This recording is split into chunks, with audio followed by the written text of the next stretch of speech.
বাবা রাতে কাজকর্ম সব হলো, গরমকালে চলে আসছে, এবার গিয়ে শুই। কিন্তু মেয়েটা তো কালকে খুব কান্নাকাটি করবে, রাত পোহালেই তো কালকে রং খেলা। আমাকে বলেছিল বাবাকে বলে একটা পিচকিরি এনে দিও না মা। আমি তো কিছু বলতেও পারিনি, পয়সা করি কোথায়, অভাবের সংসারে বাচ্চাদের বায়না রাখাও কষ্টকর হয়ে গেছে। কি করবো?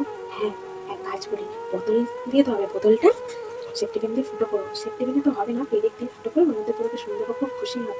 আমার একটু বুঝিয়ে বললে তো মেয়েটা বোঝে, বুঝিয়ে বললেও বুঝবে। আর রঙও তো কেনা হয়নি, আগের বছরের রং ছিল, দেখি তো